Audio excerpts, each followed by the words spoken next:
네, 성도 여러분 반갑습니다. 행복한 화요일 저녁입니다.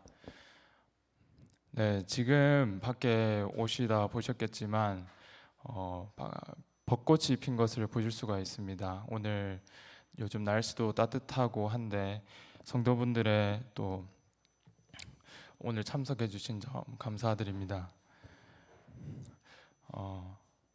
제가 이곳 이문동교회에 온 지 벌써 한 달이라는 시간이 흘렀습니다. 직접 얼굴을 마주 보면서 말씀을 나누고 할 수 있으면 좋겠지만 그렇게 되지 못하는 상황이 못내 아쉽습니다.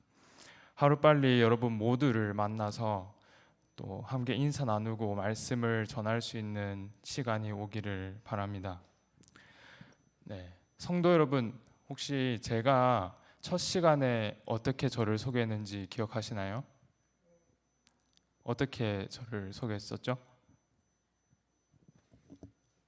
네, 혹시 기억하는 분들도 계실 테고 그렇지 못한 분들도 계실 겁니다.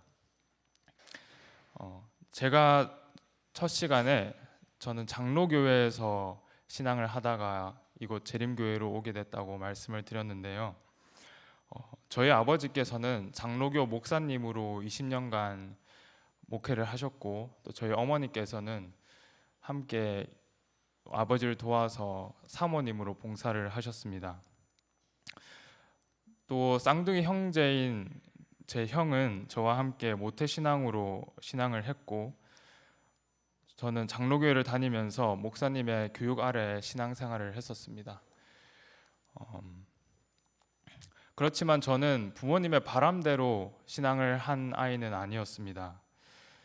그렇다면 제가 어떻게 일반 신학교도 아닌 삼육대학교 신학교에 가서 또 이곳 재림교 이문동교회 전도사로 설 수 있게 됐을까요? 오늘 이 시간 제 삶에 나타난 부모님의 신앙과 또 하나님의 인도하심을 여러분과 함께 나눠보도록 하겠습니다. 저희 집은 제가 생각하기로는 투철한 신앙의 집안이었다고 생각을 합니다.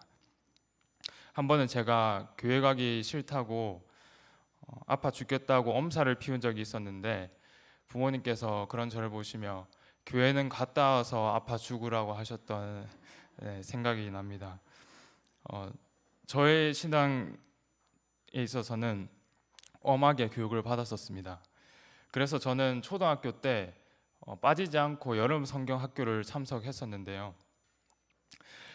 거기서 선생님이 학생들에게 물어보실 때 여러분들은 커서 뭐가 되고 싶어요? 하고 물어보면 다른 친구들은 저는 커서 가수가 됩니다. 가수가 돼서 다른 사람들에게 노래로 행복을 주고 싶어요. 이렇게 말하거나 아니면 저는 선생님 같은 선생님이 돼서 학생들에게 또 좋은 가르침을 주고 싶다고 얘기를 했었습니다. 참 훈훈한 분위기였는데요. 저는 그때 뭐라고 얘기를 했냐면 비장하게 눈물을 흘리면서 선생님, 저는 순교하고 싶습니다 라고 했었습니다. 그때가 제 초등학생 때였는데요. 아이들은 순교가 뭐야 하면서 웅성거리기 시작했고 선생님의 표정이 참 인상적이었는데 감동을 받으신 듯 하면서도 이 친구는 뭐 하는 친구일까 하는 표정이었습니다. 이렇듯 저는 어릴 때 순교를 목표로 할 만큼 올바른 신앙을 가졌고 어찌 보면 지금보다 더 좋은 신앙을 가졌다고도 할 수 있겠습니다. 네, 저는 유년 시절을 친구들과 교회를 다니면서 참 행복하게 보냈습니다. 아버지께서는 청년 시절에 하셨던 사업이 잘 돼서 저희는 부산에 있는 신도시에 살게 되었고 부족할 것 없는 생활을 했었습니다.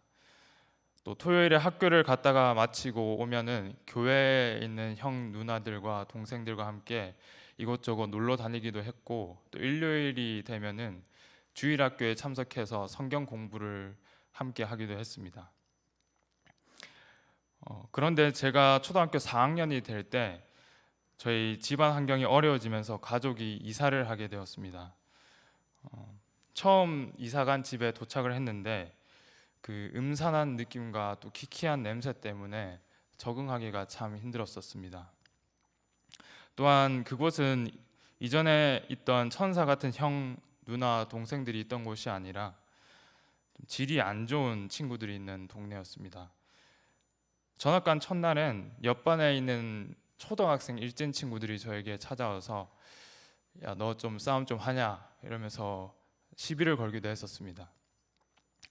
그렇게 저는 적응을 못할 줄 알았는데 시간이 지나면서 저는 친구들과 어울리게 되었고 또 그곳에 있는 친구들의 성향을 닮아가기 시작했습니다. 저는 그때까지 PC방이라는 곳을 한 번도 가보지 않은 아이였는데요. 부모님께서는 그런 곳은 가면 안 된다고 저에게 교육을 하셨기 때문입니다. 그런데 어느 날 친구가 저에게 한 번만 가보자고 애원을 하길래 같이 따라가 봤습니다. 그때 저는 가기 전에는 담배 피는 무서운 형 누나들이 있을 거라고 상상을 하면서 갔었는데 전혀 그런 분위기가 아니라 저희 또래 친구들이 게임을 하고 있었고 또 처음 하는 온라인 게임이 그토록 재밌을 수가 없었습니다. 그렇게 시작한 게임이 일주일에 2번, 3번, 4번 이렇게 되더니 나중에는 매일매일 PC방에 출근 도장을 찍게 되었고 그리고 학원을 몰래 빼먹고 하루에 평균 2~3시간을 게임에 쏟고 했었습니다. 그리고 주말이 되면 밥도 먹지 않은 채 8시간 동안 게임에 빠져 살고 했었습니다. 게임을 열중을 하다 보니 게임에 있는 아이템들이 저에게 필요하게 되었습니다. 근데 그 아이템이 다른 돈이 아니라 현금으로 사야 하는 것이었고 저는 부모님께 받는 용돈으로는 차마 그거를 감당하지 못했습니다. 그래서 저는 장롱 속에 있는 어머니의 지갑에 손을 대고 말았습니다. 처음에는 손을 덜덜덜 떨면서 돈을 훔쳤었지만 나중에는 너무 덤덤하게 지폐 몇 장을 빼내는 저를 보면서 두려운 마음까지 들게 되었습니다. 그렇게 몇 번을 더 했는지 모릅니다. 아마 지금 생각해 보면 그때 훔친 금액이 한 40만 원, 50만 원 정도 될 것 같습니다. 정말 많은 돈이었고 저는 그걸 덤덤하게 받아들였었습니다. 그러던 어느 날이었습니다. 그날도 PC방을 갔다가 집에 돌아왔었는데 어머니의 얼굴을 보니 표정이 별로 좋지가 않았습니다. 그래서 저는 방에 몰래 들어가 숨어 있었지만 어머니께서는 저의 형제를 조용히 부르셨습니다. 조용히 불러서 물으시기를 혹시 내 지갑에 손을 댔니? 라고 물으시길래 저는 모든 걸 실토할 수밖에 없었습니다. 온라인 게임에 지금 빠져 있고 그리고 그 아이템을 사기 위해서 지갑에 손을 댔다고 저는 고백을 했습니다. 그 고백을 들으시는 어머니의 눈에 눈물이 고였습니다. 저는 처음 보는 어머니의 그 눈물에 상당히 당황했었고 미안한 마음이 갑자기 복받쳐 올랐습니다. 보통의 부모님이라면 이런 상황이 됐을 때 어떻게 하실까요? 네, 먼지 나는 날, 비 오는 날 먼지 나도록 아마 두들겨 팼을 수도 있습니다. 그렇지만 저희 부모님은 목사님이셨고 그리고 사모님이셨기 때문에 교양 있게 좀 관리를 하셨을 거라고 생각을 하실 수도 있는데 그렇지 않았습니다. 저희 부모님께서도 똑같이 저에게 몽둥이 찜질을 하셨습니다. 저희 아버지께서는 혼내야 할 때 확실하게 혼내는 분이셨기 때문에 저는 이렇게 엎드려 뻗쳐 한 자세로 엉덩이에 그 야구 방망이로 10대나 맞아가면서 너무 아파가지고 다시는 이런 짓을 하면 안 되겠다 속으로 계속 되뇌었습니다. 그렇지만 저희 죄된 본성은 거기서 그치지 않았습니다. 그로부터 2년이 계속 지나도록 저는 게임을 했고 거의 게임 중독자 수준이 되었습니다. 아이템이 필요하면 더 이상 부모님의 지갑에 손을 대진 않았지만 집에 있는 책들을 헌책방에 내다 팔면서까지 게임을 계속했습니다. 부모님께 최대한 들키지 않게 하느라 제가 하는 말은 거의 모든 말이 거짓말이었습니다. 저는 그렇게 끊임없이 죄로 빠져들고 있었습니다. 만약 부모님께서 예수님을 믿는 사람이 아니었으면 저는 지금 이 자리에 없었을지도 모릅니다. 왜냐하면 저조차도 저 자신을 위해서 기도하지 않고 제 문제가 무엇인지 몰랐기 때문입니다. 그러나 너무나 다행스럽게도 저희 부모님은 기도하는 사람이었습니다. 어머니께서는 매일 새벽 4시 반에 일어나셔서 기도를 하셨는데 밤중에 자다가 잠깐 화장실을 갈 때면 안방을 이렇게 지나쳐야 했습니다. 그때 제가 어머니의 방에서 흘러나오는 목소리를 들었는데 눈물 섞인 목소리였습니다. 그때 그 목소리가 학교에 가서도, 그리고 PC방에서도, 그리고 길을 걸을 때에도 계속해서 제 마음에 울려는 목소리였습니다. 그날 제가 PC방을 갔을 때 컴퓨터 앞에 앉았는데 다른 친구들 열심히 게임을 하고 있었는데 저는 게임을 하고 싶은 마음이 갑자기 사라지게 되는 것이었습니다. 그냥 그런 마음이 직감적으로 들었고, 어머니의 그 목소리가 생각날 때 저는 직감적으로 내가 정말 잘못했구나, 부모님께 가서 죄송하다고 말씀을 드려야겠다는 생각을 하게 되었습니다. 그리고 며칠이 지난 밤 저와 제 쌍둥이 형제는 안방을 이렇게 똑똑 두드리고 들어가서 정말 크게 혼날 생각을 하고 그 자리에서 방송문을 썼습니다. 그리고 부모님께 용서를 진심으로 구했습니다. 저는 정말로 크게 혼날 줄 알고, 왜냐하면 지금까지도 아직도 정신을 못 차리고 몰래 거짓말을 하고 게임을 해왔다는 게 부모님께서는 얼마나 속이 상하시고 화가 나셨을지 저는 두려웠습니다. 하지만 그때 아버지와 어머니께서 저희 형제를 각각 이렇게 꼭 끌어안아 주시면서 괜찮다고 말씀을 하셨습니다. 그때 제 마음속에는 뭔가 말로 표현하기 힘든 무언가가 움직였습니다. 지금까지 제가 살아오면서 죄를 짓고 잘못을 저질러서 회개 기도를 할 때 하나님의 사랑이 이날 부모님의 용서와 함께 저에게 되살아납니다. 하나님께서는 저의 부모님을 통해서 용서받는 방법과 그리고 용서의 경험을 저에게 알려주셨습니다. 부모님께서도 이런 나를 용서해 주시는데, 하늘에 계시는 분, 나를 태초부터 지정하고 창조하시고 그리고 나를 위해서 자기 아들을 보내주신 분이 어찌 나를 용서하지 않을 수 있을까 하는 확신이 생겼습니다. 시편 103편 8절로 12절의 말씀입니다. 여호와는 긍휼이 많으시고 은혜로우시며 노하기를 더디하시고 인자하심이 풍부하시도다. 자주 경책하지 아니하시며 우리의 죄악을 따라 우리에게 그대로 갚지 아니하셨으니 동이 서에서 먼 것 같이 우리의 죄가를 우리에게서 멀리 옮기셨으며. 네, 그렇습니다. 하나님은 이런 분입니다. 우리의 어떤 더러움이나 추악한 죄도 그분 앞에 설 때 태양 앞에 눈 녹듯이 그 모든 죄는 사라지게 됩니다.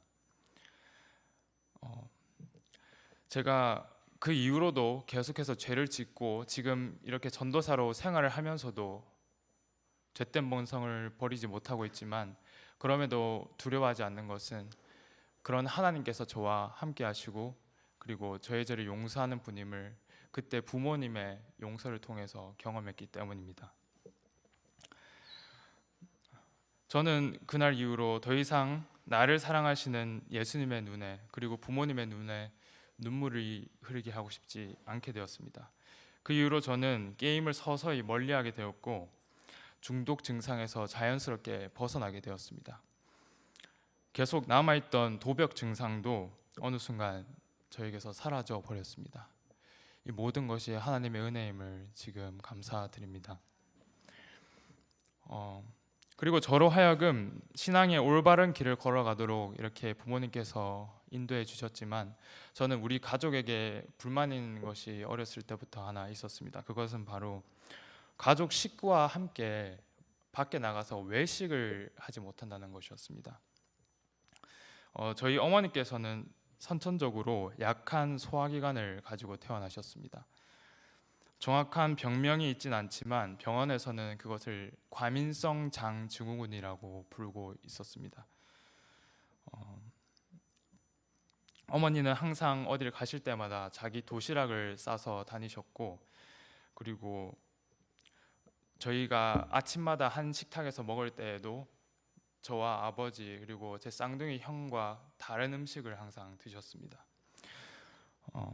저는 어렸을 때 이런 어머니를 보면서 다른 모든 엄마들도 다 이런 분인갑다 생각을 했었습니다. 그래서 그렇게 여겼는데 어느 날 친구 집에 놀러 갔는데 그 친구 어머니께서 양념치킨을 이렇게 맛있게 드시는 걸 보면서 아, 우리 어머니가 다른 분들과 좀 다른 분이구나, 이것을 그때 느끼게 되었습니다. 어머니는 사실 일반적인 백미나 아니면 야채들도 그냥 드시지 못하는 분입니다. 밥도 부드럽게 해먹기 위해서 쌀을 그 전날부터 24시간 동안 담궈서 밥을 해 드시고, 그리고 야채인 양배추나 버섯도 전부 다 삶아서 드셔야 먹을 수 있습니다. 일반적인 과일도 이가 너무 약하셔서 단 것을 제외한 토마토 이외에는 잘 드시지 못합니다. 그래도 우리 가정은 약한 어머니의 건강을 위해서 노력을 하고 그리고 같이 운동하고 이러면서 방법을 강구했지만 특별한 변화가 있지는 않았습니다. 그러던 어느 날 어머님께서 감기 때문에 동네에 있는 병원에 가게 되셨습니다. 동네에 있는 작은 내과 병원이었습니다.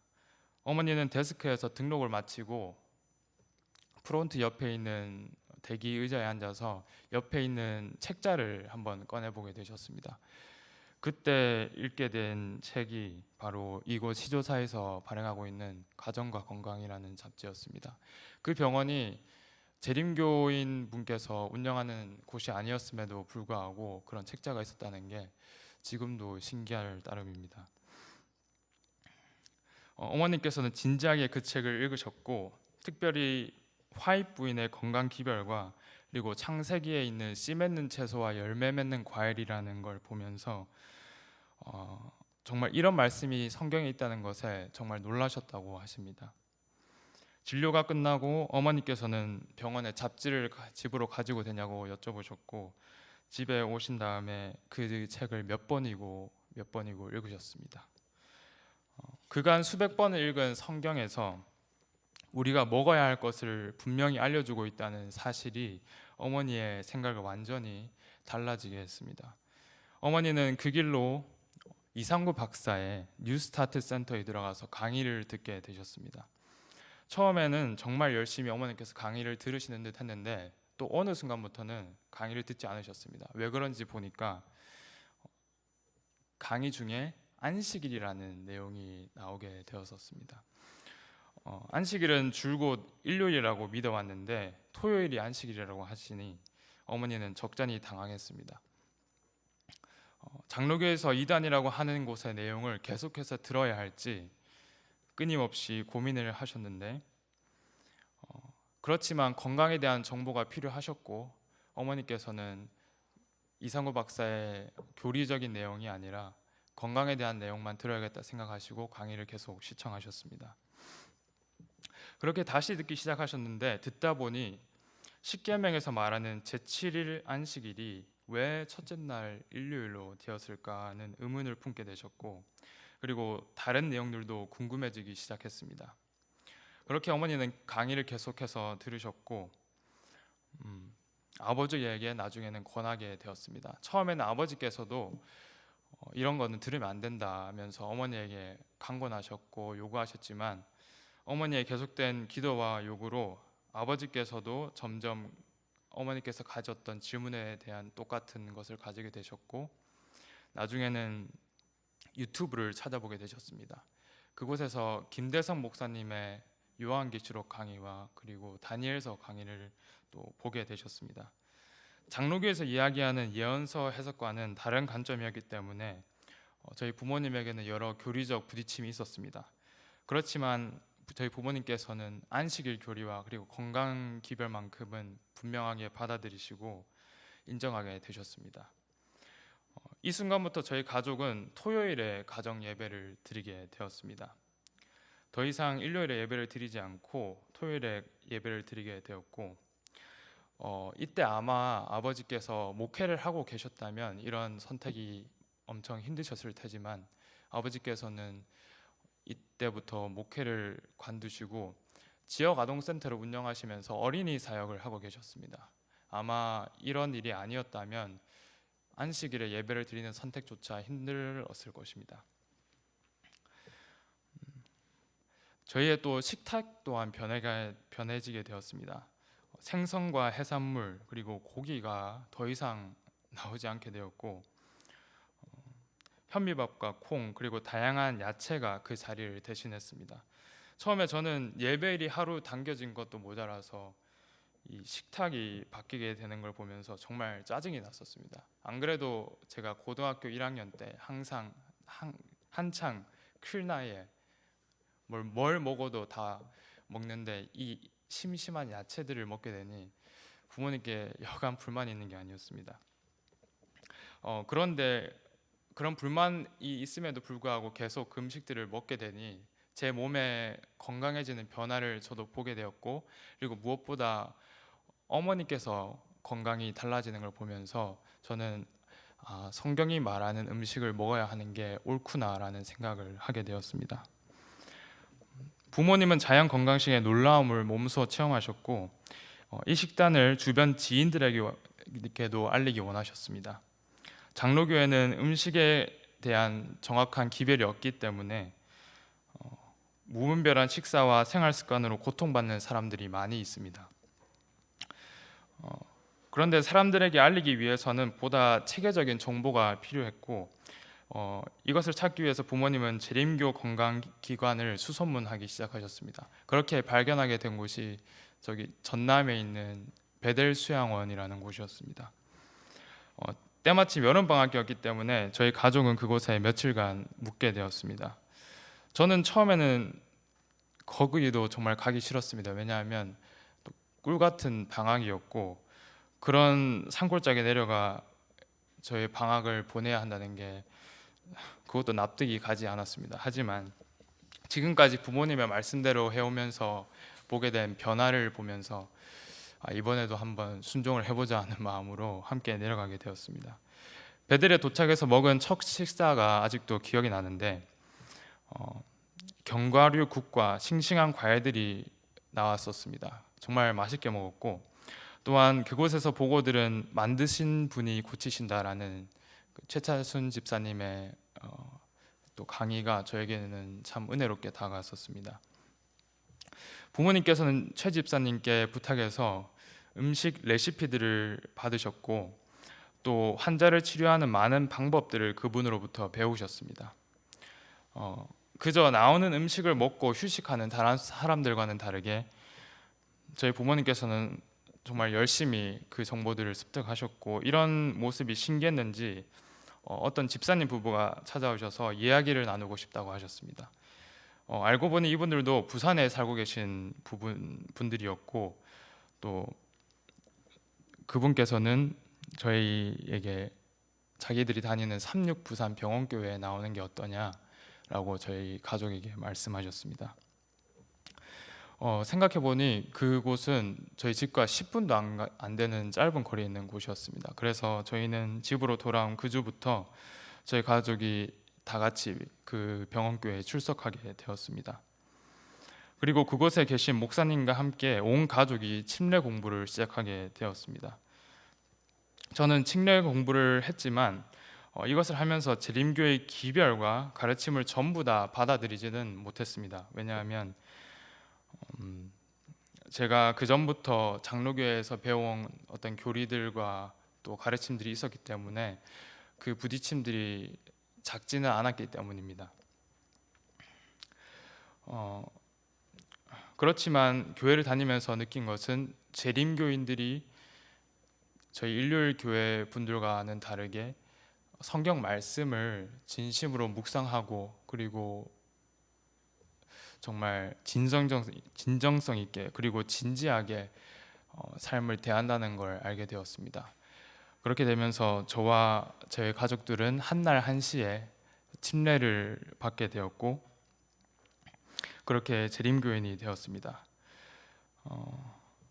그런데 얼마 지나지 않아서 베델에서 만난 집사님과 진로 이야기를 하게 되었는데 집사님께서는 저에게 대뜸 산육대학교 신학과를 지원해보는 게 어떠냐고 저에게 말씀을 하셨습니다.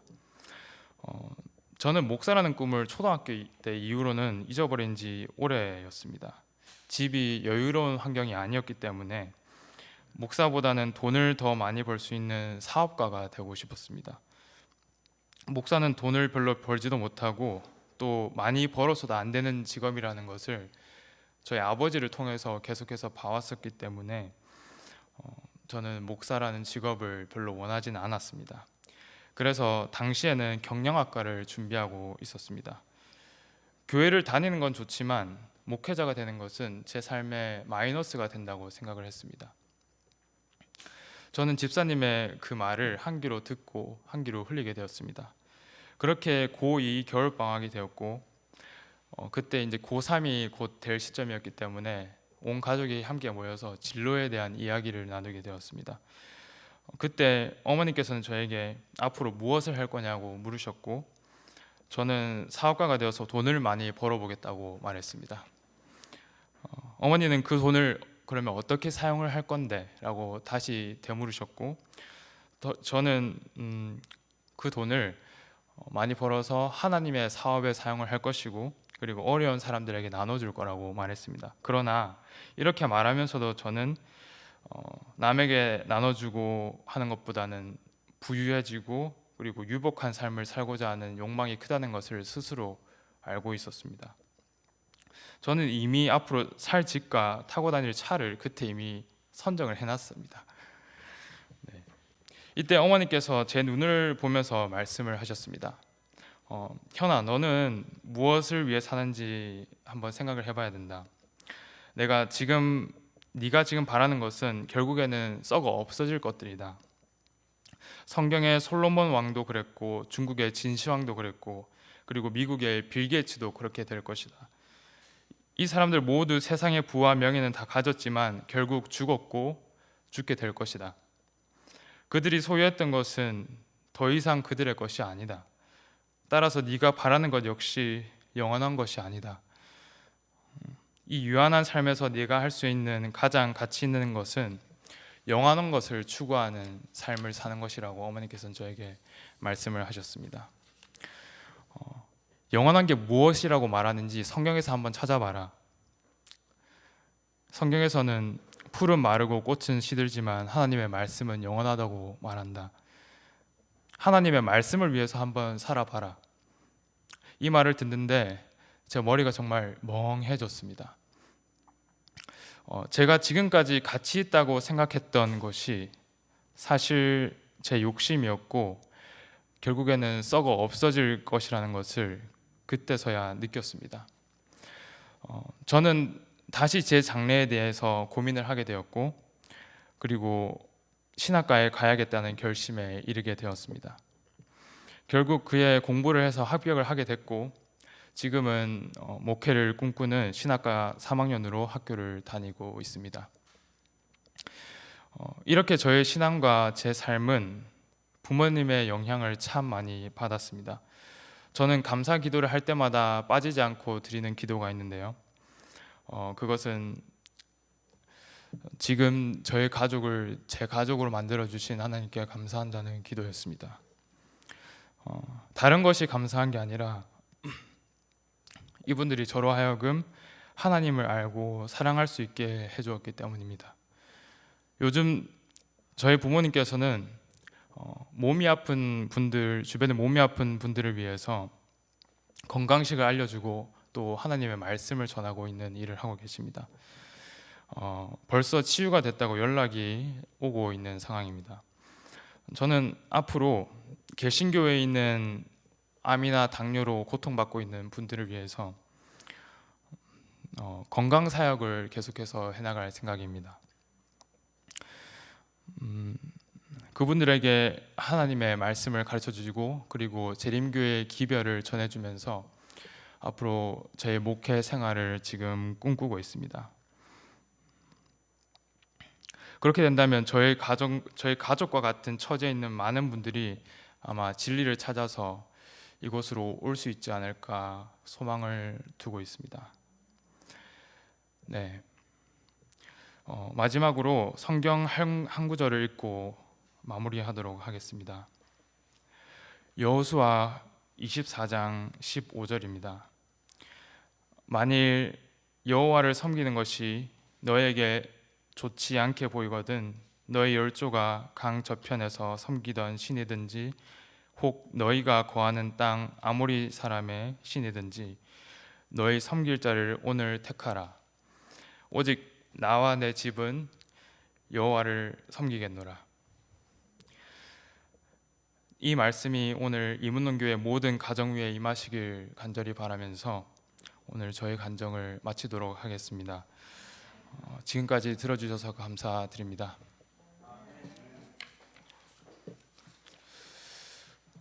네, 마지막 찬미입니다. 428장 내 구주 예수를 더욱 사랑 부르도록 하겠습니다.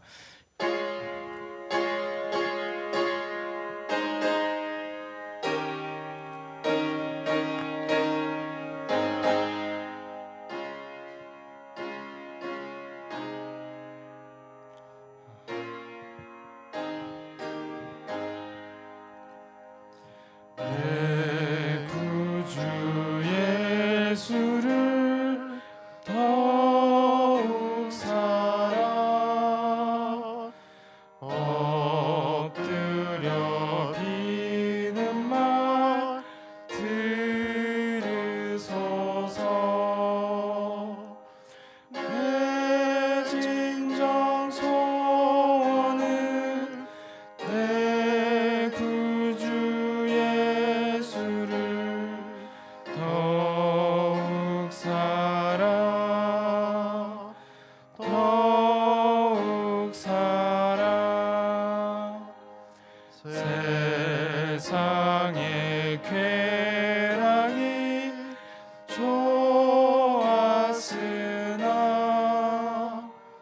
지금 내 기쁨은 오직 예수.